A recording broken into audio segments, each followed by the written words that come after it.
buenos días, Alberto. Nuevamente, porque ya hace poco nos vimos. Hace poco nos vimos con usted. ¿Dónde nos vimos?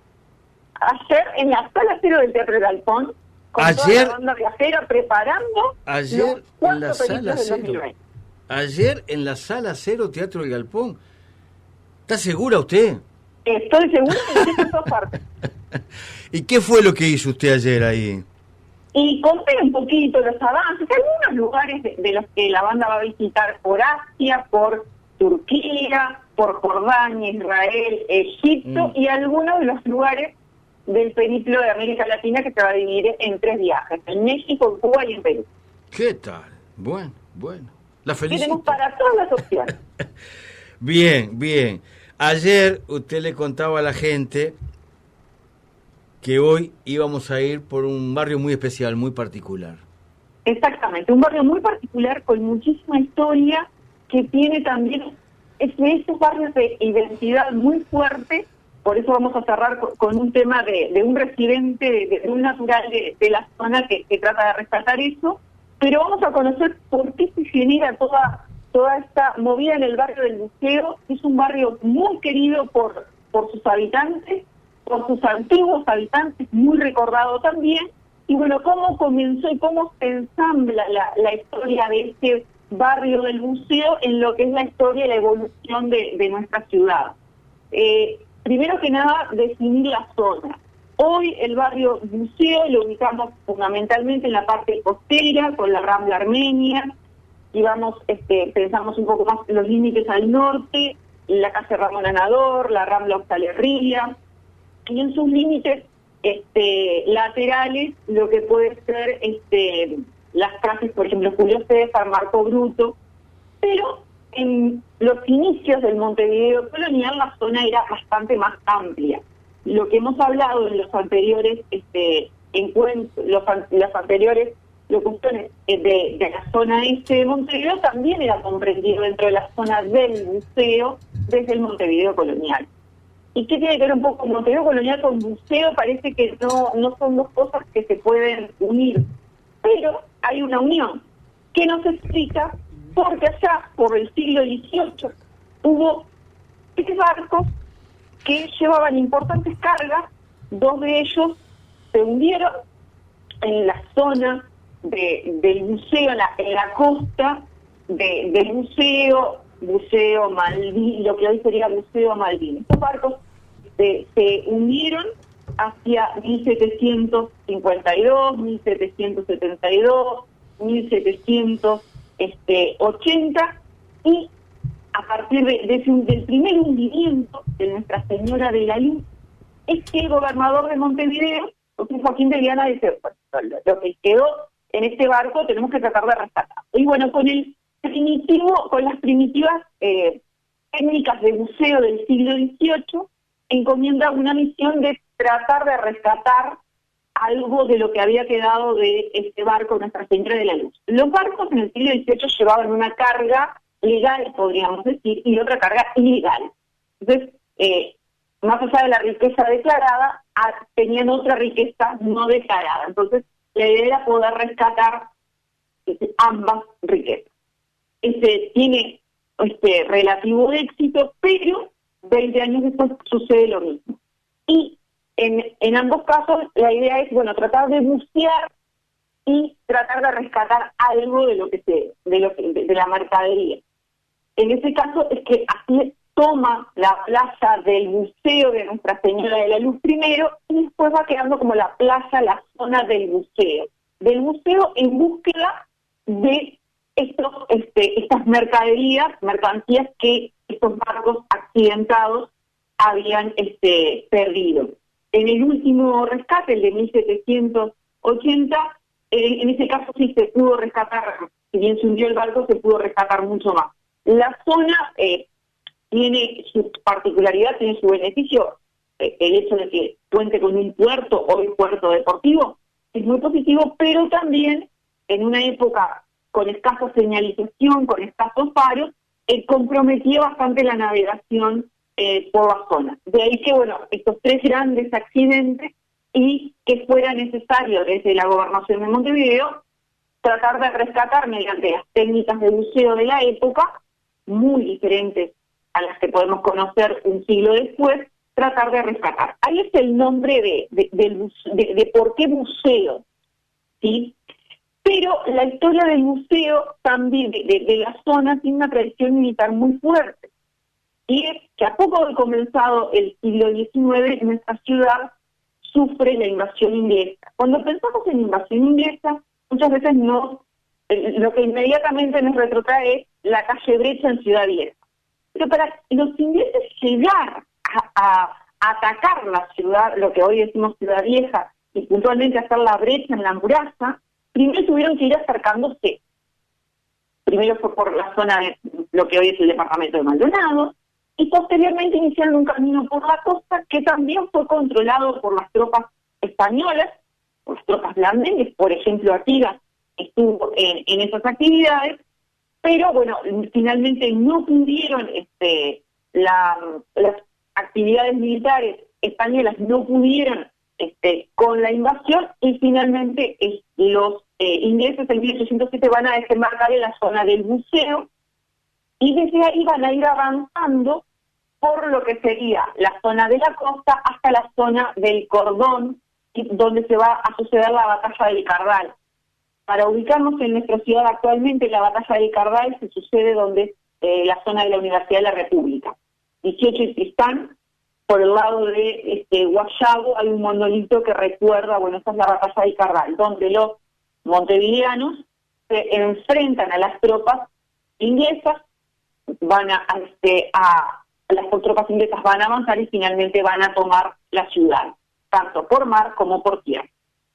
Esa es una parte militar, pero poco tiempo después, quizá en el medio de lo que es la Revolución de Mayo, también la zona del buceo va a ser por donde va a entrar el almirante Brown, y por donde va a comenzar, similar a los ingleses, a pelear con los españoles, esta vez las tropas revolucionarias, desde Buenos Aires a pelear con los españoles para tomar Montevideo. En ese marco es que la zona del buceo es como una puerta de entrada, si se quiere, a principios del siglo XIX, para poder controlar la ciudad, la ciudad que era básicamente la ciudad vieja. Ya avanzando el siglo XIX y en lo que es el marco del Estado oriental, a poco de fundado nuestro Estado, va a sufrir lo que es el episodio de la fiebre amarilla de 1835. Lo que va a suceder en 1835 es que literalmente nos vamos a quedar sin lugar donde enterrar a los muertos productos de esa peste. Entonces, se va a decidir una zona muy alejada para formar un cementerio. ¿Qué zona se va a elegir? La del buceo, que era bastante alejada, pero a su vez se podía acceder desde la ciudad. Entonces, todo lo que es la parte costera de Montevideo, el primer punto de acceso, recordemos cuando hablamos de Malvin, lo que era meterse en Malvin, en Carrasco, bueno, los tranvías en el siglo XIX van a comenzar a llegar hasta la zona del buceo. El cementerio del buceo, este enorme cementerio que conocemos hoy, es producto del último cuarto del siglo XIX y del siglo XX. El original cementerio del buceo es enfrente, vamos a decir, donde hoy es un complejo habitacional, bueno, ahí era el cementerio original. Posteriormente, en 1872, se va a inaugurar la primera parte del cementerio del buceo que conocemos hoy, ese que comienza en Avenida Rivera y termina con sus fondos a la Rambla. Pero no va a ser el único lugar que se va a determinar en esa zona como cementerio, porque hacia 1886, casi por medio del cementerio del buceo, se va a establecer otro cementerio que tiene una posición originalmente bastante céntrica, si lo pensamos al día de hoy. El cementerio inglés originalmente estaba donde hoy es la Intendencia, en el siglo XVIII. Se va a permutar esos terrenos con lo que era la administración montevideana, y se le va a dar a la comunidad inglesa al lado del cementerio del buceo para que ellos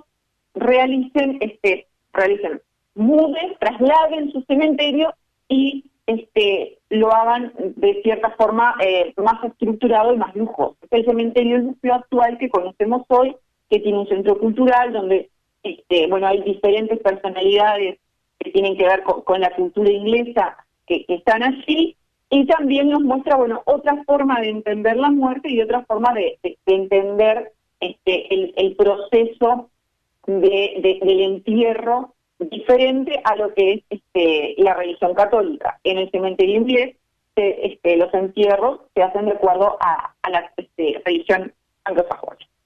Entonces tenemos una zona muy alejada que durante el siglo XIX fue utilizada con fines para el avance militar, pero tenemos un hecho importantísimo en lo que es la historia del museo, y es que esa parte de Montevideo fue parte de un cambio muy importante que tuvo la ciudad, y es nada menos que la Guerra Grande.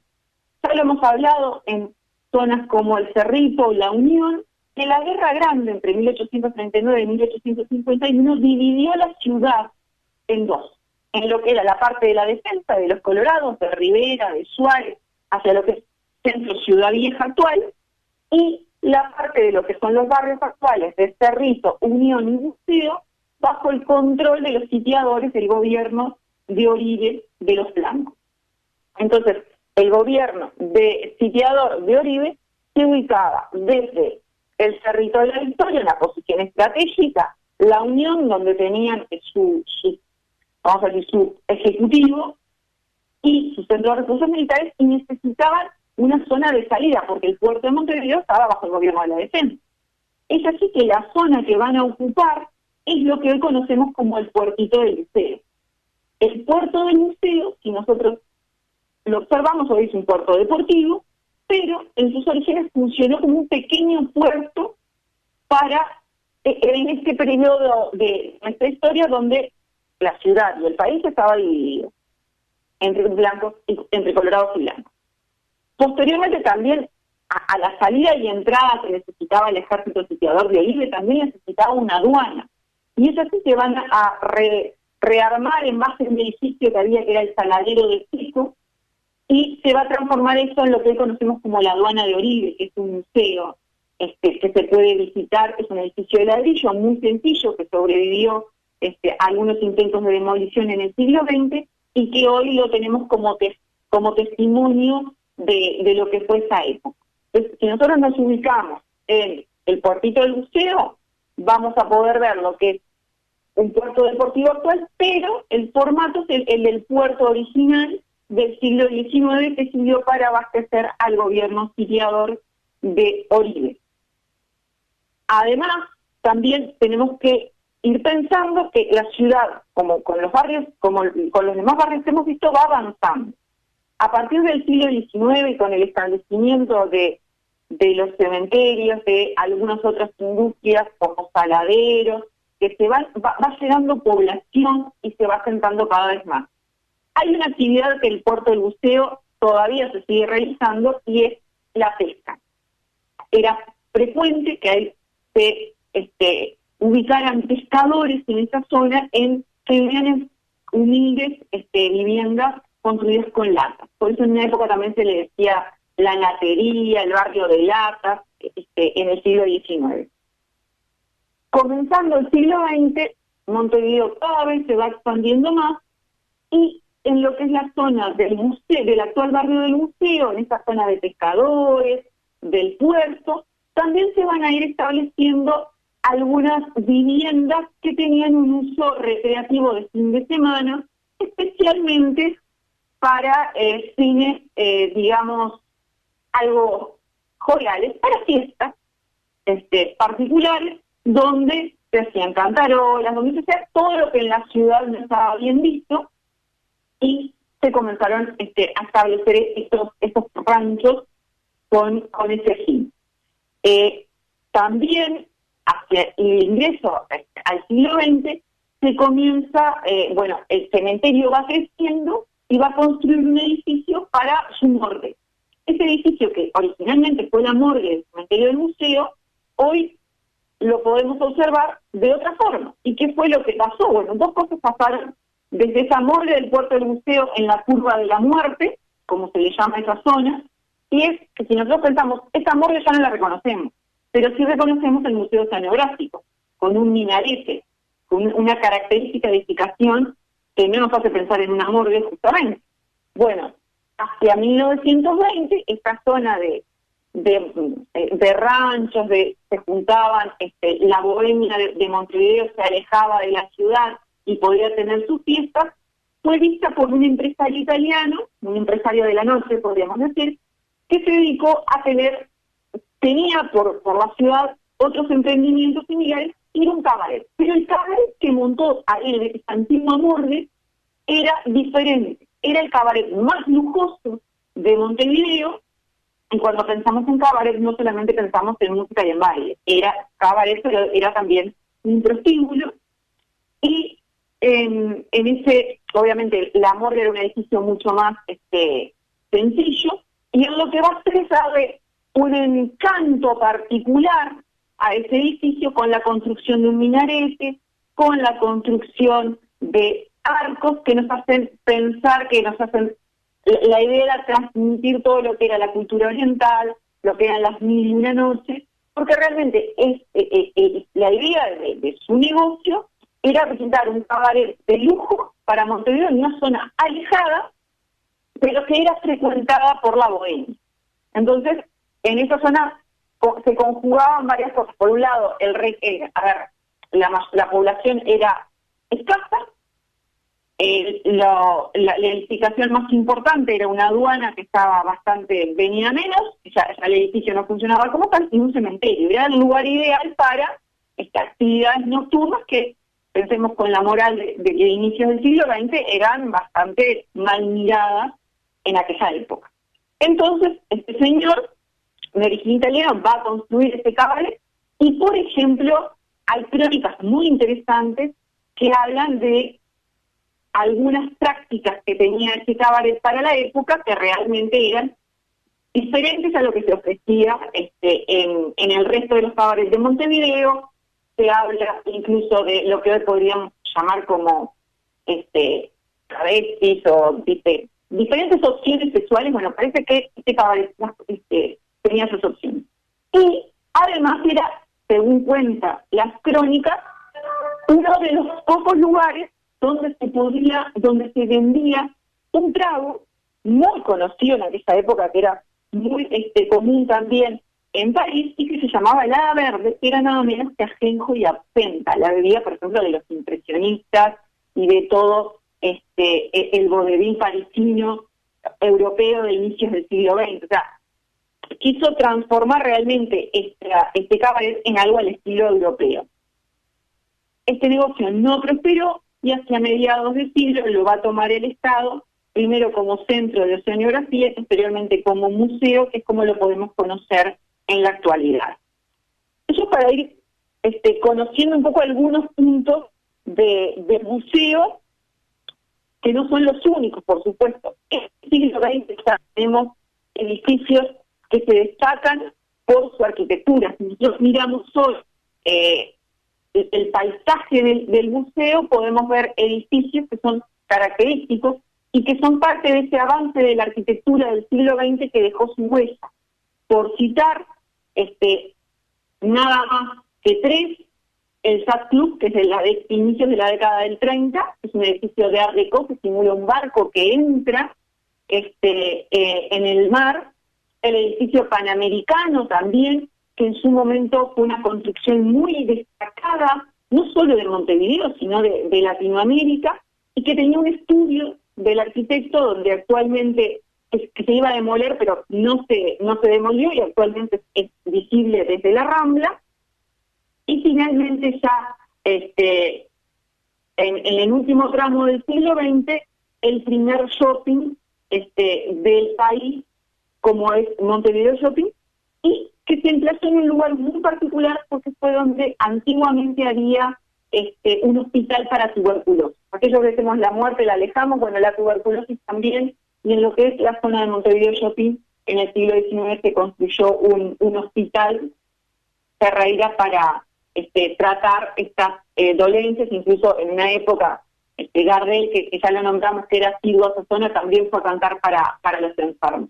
Estos son algunos de los edificios de los patrimonios que podemos observar en el museo. Pero además de eso, también tenemos que recordar que en el entorno se fue cada vez poblando más y realmente se fue transformando de una zona alejada, de la zona del cementerio, del cabaret, de todo lo que no se quería ver en la ciudad, se fue transformando en una zona poblada, en un barrio con mucha tradición y donde la gente se aquerenció muchísimo a lo largo del siglo XX, donde se construyó muchísimo, no solamente en altura, sino en expansión de la zona poblada, y en uno de esos barrios donde la tradición de los inmigrantes, pero también de los descendientes de africanos, de los descendientes de aquellos inmigrantes internos que venían del interior, se fue estableciendo con mucha nostalgia. Muchos testimonios recuerdan cómo se vivía, cómo se jugaba la pelota en un barrio muy tranquilo,